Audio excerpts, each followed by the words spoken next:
자, 우리 한번 옆에 분들, 뒤에 분들 한번 보시면서 하나님의 은혜가 넘쳐나기를 원합니다. 우리 한번 인사 나누시기를 바랍니다. 여러분, 그 주보에 보시면 말씀 묵상 노트가 있습니다. 여러분 조금 불편하셔도 성경책에 올려놓으시고 여러분 들으신 만큼 여러분 적고 주중에 한번 묵상해 보시면 감사하겠습니다. 이스라엘의 최대의 명절 중에 하나가 바로 유월절입니다. 이제 이 유월절 날 예수님께서 십자가에 달려 돌아가시게 됩니다. 이 유월절을 맞아 이스라엘 각 촌과 각지의 많은 사람들이 예루살렘을 향해 모여들고 있었습니다. 그런데 매년 이 예루살렘에서, 이 성전에서 하나님의 말씀을 가르치셨던 예수님의 모습이 올해에는 보이지가 않습니다. 그 이유는 바로 이 대제사장들과 바리새인들이 예수님을 이 죽이기 위해서 체포령을 발동해 놓았기 때문입니다. 이러한 상황 속에서 이 사람들은 예수님의 모습이 예루살렘에 보이지 않자 너도 나도 이구동성으로 이번만큼은 예수님이 이곳 예루살렘에 오시지 않을 거야 단정해 버립니다. 사람들이 이처럼 예수님은 여기 오지 않으실 거야, 예수님이 어떻게 죽음을 당하실 것을 각오하시면서 여기 오실 수 있겠어? 사람들이 이렇게 예수님을 향해 단정하는 순간 예수님은 그동안 머무셨던 이 예루살렘 에브라임 지역을 출발하십니다. 오늘 본문에 나오는 여리고를 거쳐 예수님은 예루살렘을 향하고 계셨습니다. 예수님께서 겟세마네 동산에서 하나님을 향해 피 끓는 기도로 이렇게 기도하십니다. 아빠, 아버지여, 아버지께서는 모든 것이 가능하십니다. 내가 이 잔을 지기가 너무나 무겁습니다. 원컨대 이 잔을 내게서 옮겨 주시옵소서. 예수님은 마지막 순간까지 정말 이 잔을 제가 너무나 지기가 어렵습니다. 주님, 피할 수 있는 길을 열어 주시옵소서. 피땀 흘리며 기도하실 정도로 예루살렘으로 가시는 것을 예수님은 피하고 싶으셨습니다. 그럼에도 불구하고 예수님은 지금 예루살렘을 향해 가고 계신데요, 여러분, 이처럼 예수님께서 그토록 피하고 싶었던 예루살렘의 길, 죽음의 길, 그 십자가의 길을 걸어가시는 이유는 무엇일까요? 여러분, 그 이유는 한 가지입니다. 예수 그리스도로서 마땅히 해야 할 의무와 책임이 있으셨기 때문에 그래요.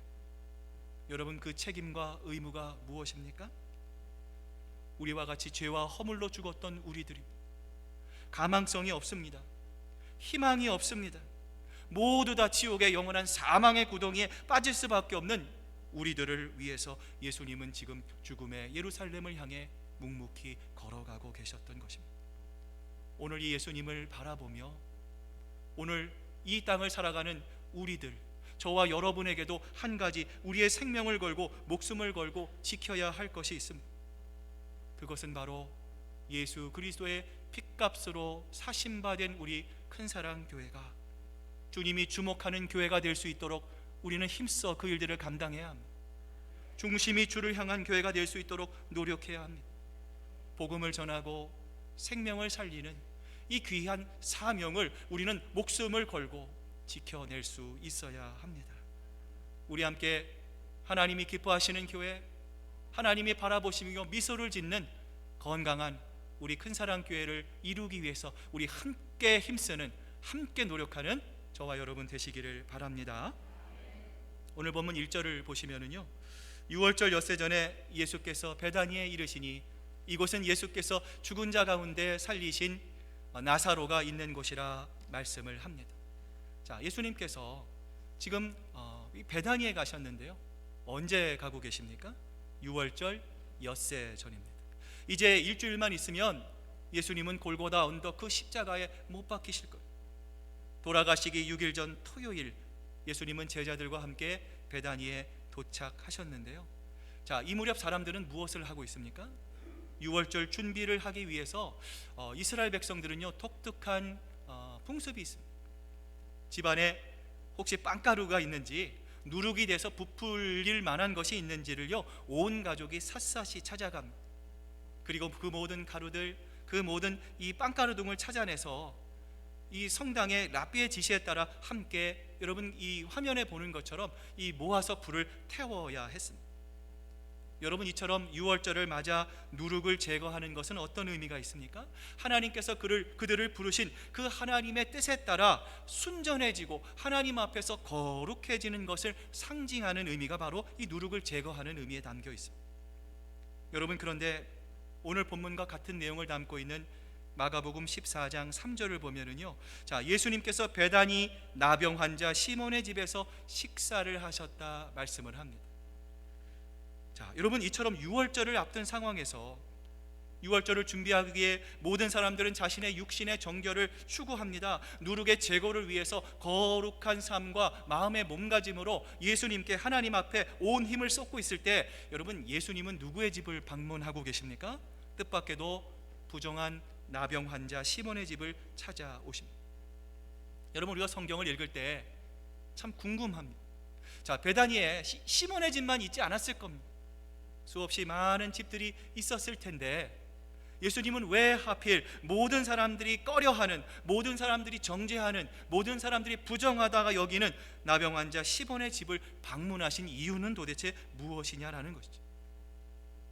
그것은 바로 문둥이처럼 문드러질 대로 또 썩어질 대로 썩어진 나 같은 죄인, 우리의 흉악한 죄악을 예수님께서 덮어주시고 은혜 가운데 무덤과 죽음과 사망에서 살리고자 예수님은요, 상징적으로 이 나병 환자 시몬의 집을 방문하셨던 것입니다. 여러분, 예수님은 이 시몬의 집을 방문하셨을 뿐만 아니라 오늘 우리도 방문하십니다. 문둥병자와 같은 우리들, 하나님의 마음과 시선으로 바라보고 그 마음 가운데 살아야 함에도 불구하고 그렇게 살지 못하는 연약한 우리들을 긍휼의 마음으로 바라보시고 예수님은 지금도 여러분의 가정, 여러분의 마음을 방문하고 계신다는 거예요. 오늘 본문 12절 1절을 보면 거기서 예수를 위하여 잔치할새 마르다는 일을 하고 나사로는 예수와 함께 앉은 자 중에 있더라 말씀을 합니다. 예수님과 제자들이 갑자기 찾아옵니다. 마르다는 자기의 주특기인 봉사의 실력을 유감없이 발휘하고 있습니다. 그런데요, 우리가 예전에 살펴봤던 그 마르다의 모습과는 전혀 다른 모습입니다. 다른 사람을 의식하지 않습니다. 다른 사람이 어떤 모습을 가지고 있든 마리아는 지금 감사한 마음, 기쁜 마음, 평안한 마음으로 즐겁게 예수님만을 위하여 봉사하고 있어요. 그리고 마르다의 오빠인 나사로 역시도 이 나병으로부터 하나님의 치유함을 받은 이 집주인 시몬과 함께, 여러분, 이 그림을 보시면은요, 비스듬히 누운 자세로, 예전에는 우리가 테이블을 가지고요, 테이블 매너에 이렇게 앉아서 식사를 하는 것이 오늘날 우리들의 식사 매너라면, 예수님 당시의 식사 매너는 여러분 그림에 보시는 것 같이 이렇게 누워서, 비스듬히 누워서 함께 식사를 하는 것이 전통 유대인들의 식사 예법이었습니다. 자, 이처럼 나사로가 또 시몬과 예수님과 제자들이 함께 즐거운 잔치의 이야기를 나누며 식사를 하고 있었어요. 여러분, 시편 23편 5절을 보시면은요, 다윗이 이렇게 고백합니다. 주께서 내 원수의 목전에서 내게 상을 차려주시고 기름을 내 머리에 부으셨으니 내 잔이 넘치나이다. 여러분, 내게 상을 차려주신다라고 하는 말이 어떤 의미입니까? 잔치상과 같이 하나님께서 내 원수의 목전에서 나에게 식사의 자리를 마련해 주셨다라는 거예요. 여러분, 지금도 마찬가지지만 유대인들에게 손님을 초대해서 함께 밥을 먹는다라는 것은 어떤 의미입니까? 내가 상대방을 인정합니다, 상대방에게 이런 좋은 호감을 갖고 있습니다 라고 하는 표현뿐만 아니라 그 사람과 나는 중요한 인격적인 관계를 맺고 있습니다 라고 하는 표현의 자리가 바로 이 중요한 교제의 자리라는 거예요. 여러분, 그런데 놀라운 것은요, 이 식탁의 자리가 지금 어디에서 베풀어지고 있습니까? 죄를 상징하는 나병 환자였던 이 시몬의 집에서 이 식탁의 자리가 베풀어지고 있다라는 것이죠. 예수님은 지금 죄인의 몸으로 죽을 수밖에 없는, 사람들의 정죄를 받을 수밖에 없었던 이 시몬과 함께 한 식탁에 그 거룩하신 하나님께서, 하나님의 아들이신 예수 그리스도께서 함께 식사를 하고 계시는 거예요. 여러분, 이 모습이 바로 시편 23편에서 이 다윗의 고백한 내 원수의 목전에서 내게 상을 차려주시는 것과 같은 장면입니다. 여러분, 그리고 이 모습은 더 나아가 장차 우리에게 임할 영광스러운 구원의 모습을 미리 잠깐 보여주는 그림과 같은 장면입니다. 에베소서 2장 5절과 6절을 보면 이렇게 기록이 되어 있습니다. 허물로 죽은 우리를 그리스도와 함께 살리셨고 또 함께 일으키사 그리스도 예수 안에서 함께 하늘에 앉히셨다 말씀합니다. 죽었던 우리들, 가망성이 없었던 우리들, 하나님의 관점에서 봤을 땐 정말 생각할 수 없는 함량 미달이었던 우리들을 예수님께서 죽으심으로 살리신 것입니다. 여러분, 그리고 언젠가 예수님께서 온 인류와 우리의 신랑 되신 예수 그리스도로 다시 오시는 그날, 우리 모두는 지금 시몬이 이룬 은총의 자리에서 예수님과 함께 대면할 수 있었던 것처럼 우리도 저 천국에서 예수님과 함께 즐거운 영생의 만찬을 나누게 될 줄로 믿습니다. 여러분, 그런데 지금 마리아가 어디 있습니까? 평소 같으면 예수님의 발치에서 예수님의 말씀을 들어야 할 마리아가 보이지 않는 것이죠. 오빠인 나사로가 이 마리아를 찾으려고 하는 순간 마리아가 나타났는데요. 자, 마리아의 손에는 뭐가 들려져 있었습니까? 예수님께 부어드릴 조그만 옥합 하나가 담겨져 있었어요. 자, 이것을 본 사람들은 이렇게 생각했어요.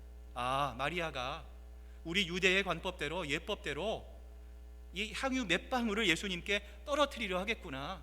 그 당시에는 이 샤워를 잘 하지 못했기 때문에요, 여러분, 이 땀 냄새를 방지하기 위해서 거기다 향유를 몇 방울 떨어지는 것이 예법이었다라는 거예요. 여러분, 그런데 갑자기 마리아가 향유의 뚜껑을 엽니다. 순전한 나드 한 근을 모두 다 예수님의 발 아래다가 쏟아 붓는 것입니다. 오늘 본문과 같은 내용을 담고 있는 마가복음을 보면은요, 마리아가 이 향유를 사용하기 위해 옥합을 어떻게 했어요? 옥합을 깨뜨렸다 말씀을 합니다. 향유를 붓는 것도 아까운 일입니다. 엄청난 헌신입니다. 그런데 마리아는 그것도 부족해서 무엇을 하고 있어요? 옥합을 깨뜨리고 있습니다. 여러분, 옥합을 깨뜨리면 그 깨진 옥합은 다시 사용할 수 있습니까? 없습니까? 사용할 수 없습니다. 마리아는 그 같은 결단을 한 것입니다. 내가 다시 옥합을 사용할 수 없을지라도, 비록 내가 이것을 다시 유용하게 이용할 수 없을지 모르지만, 마리아는 지금 오직 예수님 한 분만을 위해 자기의 중요한 향유를 붓고 하나밖에 없는 옥합을 아낌없이 깨뜨리고 있는 것입니다. 이런 마리아의 마음, 이런 마리아의 헌신을 보신 예수님께서 마리아에게 이렇게 말씀하시죠. 그는 힘을 다하여 내 몸에 향유를 부어 내 장례를 미리 준비하였느니라. 예수님은 마리아가 가지고 있는 것 부족하지만 그녀가 힘을 다하여 예수님께 헌신했던 것을 예수님은 기뻐하셨던 것입니다. 동일하게 예수님은 우리가 할 수 없는 것을 요구하지 않으십니다. 너희가 할 수 있는 것이 무엇인가 라는 것을 예수님은 우리에게 물으실 뿐입니다. 오늘 우리가 이 말씀 앞에서 이것을 기억할 수 있으면 좋겠습니다. 우리가 가지고 있는 것은 무엇입니까? 하나님은 많은 것을 요구하시는 것이 아닙니다. 여러분이 주님께 드릴 수 있는 최선의 것은 무엇입니까? 이런 점에서 마리아의 헌신은 자신을 온전히 예수님께 드린 최고의 헌신이었습니다. 지난주 우리가 살펴봤던 이 아프리카의 성자로 불리는 리빙스턴이 있습니다. 이 리빙스턴이 이 아프리카 각지를 다니면서 하나님의 복음을 증거했어요. 어느 날 그 마을의 추장에게 하나님의 복음을 증거하고 그 추장이 예수님을 영접했어요. 예수님을 영접하자 이 추장이 너무나 기쁨이 넘치는 거예요. 너무나 감사한 거예요. 하나님께 뭘 좀 드려야겠다, 뭘 좀 내가 헌신해야겠다. 자, 이러한 마음을 가지고요, 자, 리빙스턴 선교사에게, 여러분, 아프리카의 그 당시 밀이 굉장히 귀했다고 합니다. 밀가루를 가지고 옵니다. 자, 그러자 이 리빙스턴의 반응이요, 너무 싸늘해요. 죄송하지만 하나님께서는 이 밀가루 정도로 만족하지 않으십니다. 추장이 근심했어요. 자, 그 다음날 이번에는요, 아주 잘생긴 백마 한 마리를 가지고 왔습니다. 이 정도면 좀 받아주시겠지? 자, 그런데도 이 리빙스턴 선교사는요, 이렇게 말을 하는 거예요. 하나님께서는 백마 한 마리 정도는 만족하지 않으십니다. 기대에 차서 희망의 걸음을 걸었던 이 추장이요, 이 얼굴이 구겨집니다. 그리고 마지막으로 이 리빙스턴 선교사에게 찾아갑니다. 선교사님, 제 머리핀을 하나님께 바칩니다. 이 머리띠는 저의 추장으로서의 저의 권위와 저의 명예를 상징합니다. 이 머리띠 정도면 하나님이 기뻐하시지 않을까요? 그러자 리빙스턴이 웃으며 이렇게 말을 합니다. 글쎄요, 하나님이 그 정도로 만족하실까요? 추장이 이제 화가 났습니다. 이 선교사님 너무한 거 아닙니까? 도대체 제가 뭘 드릴 수 있습니까? 이제 제게 남은 것은 아무것도 없습니다. 이제 남은 것은 저 하나밖에 없습니다. 나 하나밖에 남지 않았다고요. 그때 이 말을 들은 리빙스턴 선교사가 웃으며 이렇게 말을 했습니다. 맞습니다. 올바르게 말씀하셨습니다. 하나님은 다른 것이 필요 없습니다.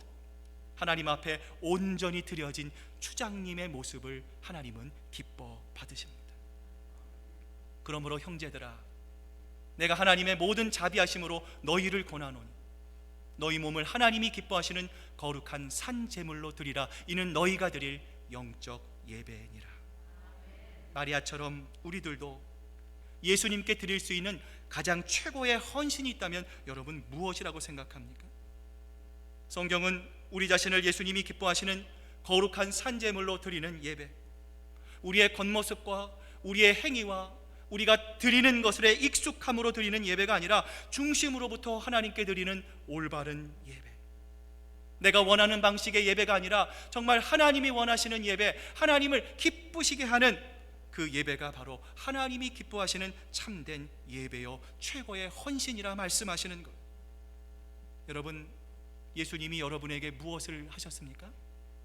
예수님이 가지고 계신 사랑을 여러분에게 50%만 주셨습니까? 예수님이 갖고 있는 그 사랑을 여러분에게 95%, 99.9%만 드렸습니까? 아닙니다. 예수님은 십자가 위에서 마지막 남은 물 한 방울, 피 한 방울까지 아낌없이 100% 저와 여러분을 위해 흘려주셨어요. 그분의 생명까지도 아끼지 않으셨던 분이 바로 우리 예수 그리스도입니다. 이런 예수님을 우리가 정말로 사랑한다면 우리 역시도 마리아와 같이 최고의 것으로 주님께 드릴 수밖에 없는데, 예수님이 기뻐하시는 최고의 것이 무엇입니까? 바로 예배입니다. 우리 모두 하늘을 두루마리 삼고 바다를 먹물 삼아도 다 할 수 없는 그 하나님의 은혜, 예수님의 은혜에 감사하며 최고의 헌신으로 예배자의 삶을 살아가는데 부족함이 없는 여러분 모두가 되시기를 바랍니다. 자, 마리아가 아낌없이 자기의 향유를 예수님의 발에 탁 붓습니다.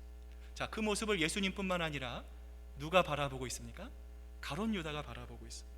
자, 가룟 유다가 마리아를 향해 이렇게 말을 합니다. 5절 말씀입니다. 이 향유를 어찌하여 300데나리온에 팔아 가난한 자들에게 주지 아니하느냐? 여러분, 지금 가룟 유다가 뭘 말하는 겁니까? 마리아가 예수님의 발에 향유를 막 붓는 것을 비난하려는 것은 아니에요. 문제 삼으려는 것은 아닙니다. 여러분, 그런데 중요한 것은 뭐예요? 예수님이 이러한 대접을 받아야 마땅하지만 가룟 유다의 입장에서 보면은요, 예수님이 이 정도까지 대접을 받을 필요는 없다는 거예요. 여러분, 우리가 누군가를 정말 사랑하면 여러분 어떤 반응을 하십니까? 그 사람을 향해 우리가 애쓰고 그 사람을 위해 수고하고 그 사람을 위해 노력하는 이러한 모든 것이요, 낭비라고 생각하지 않습니다. 오히려 그 사람을 더 사랑하고 그 사람을 위해 더 잘해주지 못한 것에 대한 미안한 마음이 항상 우리 마음속에 가질 수밖에 없는데요, 이런 점에서 가룟 유다는 예수님을 사랑하지 않은 것이죠. 여러분, 그런데 문제는요, 가룟 유다가 이처럼 예수님에 대해서 불평을 하자 여러분 마태복음을 보면요, 다른 제자들도 함께 분개하면서 이 가룟 유다의 선동에 동조하고 있다라는 것입니다. 여러분, 내가 불평을 하면, 여러분 내가 원망을 하면 우리의 불평과 원망이 어떻게 됩니까? 나로부터 끝이면 다행인데, 여러분 이 코로나 바이러스와 같이 우리의 불평과 우리의 원망은 어떻게 돼요? 너무나 쉽게 전파가 됩니다. 여러분, 그러기에 교회의 지도자들, 성숙한 그리스도인들은요, 항상 부정적이고 비판적인 말보다는요, 여러분 훈련하셔야 됩니다. 긍정적인 이야기, 온유한 태도로 오히려 나에게 해를 끼치고 나에게 위해를 가했던 상대방의 머리 위에 숯불을 쌓아놓는 것처럼 선으로 악을 이기기 위해 힘쓰셔야 합니다. 하나님의 문제, 하나님의 방법, 예수 그리스도의 심장으로 모든 것들을 바라볼 수 있어야 하는 것이죠. 여러분, 이처럼 유다는 처음부터 가난한 사람에 대해서 관심이 없었어요. 여러분, 우리가 구제도 중요합니다. 남들을 도와주는 것도 중요합니다. 근데 여러분, 잊으시면 안 되는 것이 있어요. 그 구제보다, 돕는 사역보다 더 중요한 것은요, 하나님과의 올바른 관계입니다. 여러분, 모든 것은 하나님으로부터 출발할 수 있어야 합니다. 내가 이만큼 할 수 있었던 것이 아니라 드러내는 것이 아닙니다. 하나님이 나에게 이런 은혜를 주셨기에 하나님, 그 은혜에 감사하여 하나님, 내가 가지고 있는 이 모든 것을 하나님께 드립니다. 올바른 예수 그리스도의 관계를 통해서 우리가 구제할 때, 남들을 도와줄 때 하나님께서 더 기뻐 받으실 줄로 믿습니다. 저는 오늘 이 가룟 유다의 모습을 보면서 이런 생각을 참 해봤어요. 마음이 좀 안 좋더라고요. 여러분, 예수님이 일주일 후면은 돌아가셔. 이 말은 무슨 의미입니까? 가룟 유다가 3년 동안 예수님을 따라다닌 거예요. 3년 동안 예수님을 따라다니면서 얼마나 많은 말씀을 들었겠습니까? 얼마나 많은 놀라운 기적과 이적을 그의 눈으로 목도했겠습니까? 분명히 가룟 유다에게는 믿음이 있었을 거예요. 나름대로의 그의 믿음이 있었어요. 그런데 중요한 것은요, 그는 예수님이 원하시는 것이 무엇인지 알지 못했다라는 거예요. 저는 이 가룟 유다의 모습을 보면서 우리가 잘 아는 탕자의 비유에 나오는 이 탕자의 형님, 이 큰아들의 모습이 떠올랐어요. 탕자가 나에게 재산을 달라고 요구합니다. 참 배은망덕하죠. 아버지는 이 자신을 모욕하는 것을 알면서도 그 탕자의 몫을 떼어줍니다. 그는 이것을 가지고 나가서 세상에서 허랑방탕한 생활을 합니다. 다 낭비해버립니다. 여러분, 그러는 동안 큰아들은 어떤 생각을 가지고 있었어요? 나는 아버지의 신실한 사람입니다. 나는 늘 아버지 곁에 있었습니다. 나는 저 탕자와 같이 저러한 방탕한 생활을 하지 않았습니다. 아버지가 나를 인정해 주실 거야, 이런 생각을 아마도 탕자의 형은 갖고 있었을 거예요. 그런데 탕자가 나중에 다 모든 것을 잃어보고 돌아오자 아버지가 어떻게 하죠? 버선발로 달려나가죠. 그에게 입을 맞춥니다. 반지를 끼워줍니다. 그 탕자를 위해 정말 큰 잔치를 베풀어 주는 것을 보자 이 형이 어떻게 됐어요? 화가 났어요. 나중에는 아버지를 향해 이렇게 항의합니다. 내가 여러 해 아버지를 섬겨 명을 어김이 없거늘 내게는 염소 새끼라도 주어 나와 내 벗으로 즐기게 하신 일이 없더니 아버지의 살림을 창녀들과 함께 삼켜버린 이 아들이 돌아오매 이를 위하여 살찐 송아지를 잡으셨나이다. 배알이 꼴린 거예요. 큰아들은 항상 아버지 곁에 있었어요. 아버지 옆에서 일을 묵묵히 감당했습니다. 아버지도 이 아들을 인정해 줄 거라고 생각을 했습니다. 여러분, 그런데 문제는 뭐였습니까? 그렇게 아버지 가까이 있었음에도 불구하고, 아버지의 모습을 봐왔음에도 불구하고 그 큰아들은요, 아버지의 마음을 이해하지 못하고 있었다라는 것이죠. 저는 오늘 제 자신부터 이렇게 한번 생각해 봤어요. 우리가 신앙생활을 오래 합니다. 어느덧 신앙이 너무나 익숙해져 있습니다. 교회를 오래 다닙니다. 많은 말씀을 들었습니다. 나름 내가 이 정도의 믿음을 가지고 있습니다. 우리가 생각합니다. 여러분, 그런데 중요한 것은 무엇이에요? 여러분, 우리가 예수님을 뜨겁게 사랑하지 않는다면, 여러분, 우리가 마리아와 같이 예수님이 나의 삶의 구주가 되시고 주인이 되십니다, 우리가 예수님 앞에 고백할 수가 없다면 우리들 역시도 가룟 유다와 탕자의 형과 같이 예수님의 마음을 모를 수 있지 않겠습니까? 여러분, 그러한 점에서 오늘 우리 가슴에 한번 손을 얹고요, 내가 정말 예수님을 뜨겁게 사랑하고 있는가 점검해 보시기를 바랍니다. 여러분, 우리가 예수님을 사랑한다면 어떤 반응을 우리가 보일 수 있습니까? 정말 예수님이 누구신가? 예수님이 나를 위해서 어떠한 일을 하셨는가? 지금 예수님이 내 삶을 통해서 바라고 원하시는 나의 사명은 무엇인가 궁금해서 견딜 수가 없게 될 것입니다. 그리고 이러한 궁금증을 해결하기 위해 자연스럽게 예배의 자리, 기도의 자리, 말씀을 듣는 자리에 나올 수밖에 없는 것입니다. 여러분 모두 예수님을 뜨겁게 사랑하시고 예수님을 더욱 깊이 알아가는 하나님이 주시는 거룩한 열망 가운데 하나님과 늘 동행하는 여러분 되시기를 바랍니다. 자, 지금 가룟 유다가 마리아를 비판합니다. 이 말을 옆에서 누가 듣고 계셨어요? 예수님께서 듣고 계셨어요. 예수님께서 드디어 오늘 본문 7절을 보면은요, 가룟 유다를 향해서 이렇게 말씀하십니다. 예수께서 이르시되 그를 가만두어 나의 장래할 날을 위하여 그것을 간직하게 하라. 여러분 무슨 말씀입니까? 마리아가 지금 무엇을 준비하는 거예요? 나의 장례를 준비하는 거예요. 그러니 어떻게 하라는 것입니까? 막지 말라라는 거예요. 그만두게 하지 말라라는 거예요. 여러분, 예수님은 왜 이런 말씀을 하셨을까요? 자, 예수님이 지금 어디에 계십니까? 잔치집에 계십니다. 여러분, 잔치집에 가면 여러분 어떻습니까? 잔치집에 가면 맛있는 음식이 있고 좋은 사람들을 많이 만나고 흥겨운 분위기에 우리도 모르게 그 마음이 이렇게 들뜨게 된. 그런데 예수님은 몸은 그 잔치집에 있었지만 예수님의 마음은 지금 어디 가 계세요? 예루살렘에 가 계세요. 아, 내가 이제 일주일 후면 온 상의 죄인들을 대속하기 위해 십자가에 달려야겠구나, 채찍에 맞겠구나, 가시관을 씁겠구나, 창에 찔리겠구나, 못에 박히겠구나, 사람들의 조롱과 비난을 받겠구나. 예수님의 마음은 이 불안과 공포 속에 있으셨을지도 모르겠어요. 이런 예수님의 마음이 요한복음 12장 27절을 보면은요, 이렇게 기록되어 있습니다. 지금 내 마음이 괴로우니 무슨 말을 하리요? 아버지여, 나를 구원하여 이 때를 면하게 하여 주옵소서. 그러나 내가 이를 위하여 이 때에 왔나이다. 그곳에 모여 있는 사람들은요, 아무도 이런 예수님의 마음을 몰랐습니다. 그런데 유일하게 이러한 예수님의 마음과 심정을 알았던 사람이 있어요. 누구입니까? 마리아입니다. 그녀가 왜 예수님의 마음을 알았을까요? 예수님을 사랑했기 때문에 그래요. 예수님을 사랑했습니다. 어떻게 하면 예수님을 위해 무엇을 해드릴 수 있을까? 어떻게 맛있는 음식을 해드릴 수 있을까? 어떤 선물을 드릴까? 어떻게 하면 예수님을 기쁘게 할 수 있을까? 마리아는 생각하고 또 생각했을 거예요. 그 순간 마리아는 무엇이 떠올랐습니까? 장로 깊숙이 감추어졌던 옥합이 생각났습니다. 그 옥합은 결혼 준비를 위해 그녀가 오랫동안 이 장만해 두었던 너무나도 소중한 것이었습니다. 그러나 마리아는 이 옥합을 너무나 사랑했던 예수님을 위해 기꺼이 낭비하기로 결심합니다. 이처럼 마리아가 자신의 고난에 동참하고자 하는 헌신을 보시는 예수님께서 마태복음 26장 10절을 보면은요, 이렇게 말씀하십니다.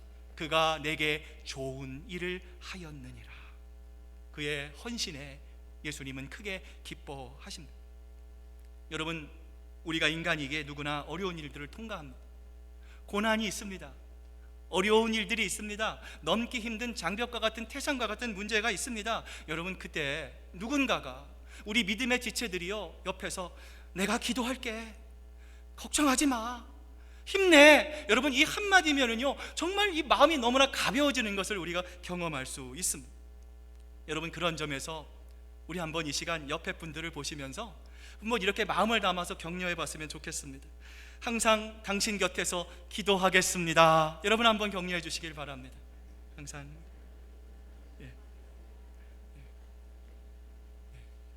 저도 여러분 한 분 한 분을 위해서 항상 하나님 곁에서 기도하겠습니다. 여러분 힘내시길 바랍니다. 사람의 눈으로 관점으로 보지 마시고 하나님께서 여러분을 방문하십니다. 여러분과 함께 하십니다. 그 하나님의 은혜가 여러분 가운데 충만하시기를 바랍니다. 자, 이렇게 말한 마리아의 헌신을 기뻐하신 예수님께서 오늘 본문 마지막 8절에서 이렇게 말씀하시는데요, 앞을 한번 보시면서 우리 같이 한번 읽어보겠습니다. 시작. 가난한 자들은 항상 너희와 함께 있거니와 나는 항상 있지 아니하리라 하시니라. 지금 예수님이 뭘 말씀하시는 것입니까? 우선순위에 대해서 얘기하는 거예요. 여러분, 우리가 당장 먹고 살아야 할 일들이 있습니다. 자녀를 양육해야 합니다. 우리의 생명을 유지하기 위한 필요한 일들이 있습니다. 그것도 너무나 소중한 것들입니다. 그러나 그것보다 더 중요한 일이 있다는 것을 예수님이 말씀하시는 거예요. 예수님이 죽은 이후에 여러분, 아리마대 요셉이 이 큰 향유를 예수님께 부어드릴 겁니다. 다른 마리아들도 돌아가신 예수님의 수습을 수습하기 위해 예수님의 그 마디 위에 향유를 발라주겠지만 예수님께서 살아있는 동안 예수님의 장례를 준비하는 것은 누가 처음이자 마지막이라는 거예요? 마리아가 처음이자 마지막이라는 거예요. 그리스에 가면 이상한 동상 하나가 있습니다. 어깨와 발에 이 날개가 있어요. 그런데 이 사람의 머리를 보면은요, 머리숱이 많습니까, 적습니까? 앞에는 머리숱이 굉장히 많은데 뒤에는요 대머리예요. 자, 이 동상 밑에 이런 글귀가 적혀 있습니다. 누가 그대를 만들었는가? 그대의 이름은 무엇인가? 기회이다. 왜 그대는 날개를 어깨뿐만 아니라 발에도 달았는가? 빨리 날기 위해서. 왜 그대의 앞머리는 무성한가? 그대가 올 때, 기회가 올 때 사람들이 쉽게 붙잡을 수 있도록. 그대의 뒷머리는 왜 대머리인가? 기회가 지나가면 다시는 붙잡을 수 없기 때문에. 저는 오늘 이 말씀을 준비하면서 마리아의 헌신의 모습을 보면서 이런 생각을 가져봤어요. 우리가 인생을 살아갈 때 후회할 일이 참 많습니다. 어저께 새벽 기도회를 인도하면서 이런 말씀을 드렸던 기억이 납니다. 어르신분들께는 너무 죄송합니다. 저도 어느덧 50을 넘고 앞으로 제가 살아갈 인생을 되돌아보니까 살아온 날보다 살아갈 날이 훨씬 짧더라고요. 여러분 100세 시대라고 얘기하지만 건강하게 걸어서 정상적으로 음식을 먹고 살아갈 수 있는 시간은요 얼마 남지 않았습니다. 여러분 이런 의미로 볼 때 우리가 하나님 앞에 헌신할 수 있는 것, 사랑할 수 있는 것, 용서할 수 있는 것, 섬기고 봉사할 수 있는 기회가요 생각보다 얼마 남지 않았다라는 거예요. 오늘 예수 그리스도의 이름으로 여러분에게 간곡히 말씀드립니다. 여러분에게 기회가 주어졌을 때 여러분 가룟 유다처럼 탕자의 형처럼 그 기회를 놓쳐버리지 않기를 바랍니다. 마리아와 같이 기회를 놓치지 않고 순종해서 여러분 모두 예수님께로부터 장차 주님께 나아갈 때 착하고 충성된 종아 네가 아름다운 일을 했구나 예수님으로부터 칭찬받는 저와 여러분 되시기를 바랍니다. 이제 오늘 말씀을 마무리합니다. 예수님을 향한 마리아의 헌신은 어떤 헌신이었습니까? 최고의 것을 주님께 드리고자 하는 헌신이었습니다. 주님의 마음을 함께 컴패션, 동감하고자 하는 그 주님의 마음을 이해하고자 하는 헌신이었습니다. 그리고 또한 마리아의 헌신은 우선순위와 기회를 놓치지 않는 헌신이었습니다. 이 헌신을 예수님께 드리기 위해 마리아는 아낌없이 자기의 옥합을 깨트립니다. 여러분 그런데 놀라운 것은요 마리아가 자신의 소중한 것, 자신의 옥합을 깨트리기 전에 예수님도 그 마리아를 위해서 오늘 말씀을 듣고 계신 여러분을 위해서 스스로 자신의 옥합을 깨트리셨다라는 거예요. 그분은 십자가 위에서 자신의 모든 것을 다 깨트리셨습니다. 마지막 피의 한 방울, 남은 물 한 방울까지도 저와 여러분을 위해서 아낌없이 다 내려놓으셨습니다. 예수님의 그 고결하신 피 흘림을 통해 오늘 우리가 깨끗함을 얻어 하나님 전에 나와 예수님을 아바, 아버지라고 부를 수 있게 된 것입니다. 이제 우리가 예수님을 향해 우리의 옥합을 깰 때입니다. 여러분의 옥합은 무엇입니까? 기도하시겠습니다.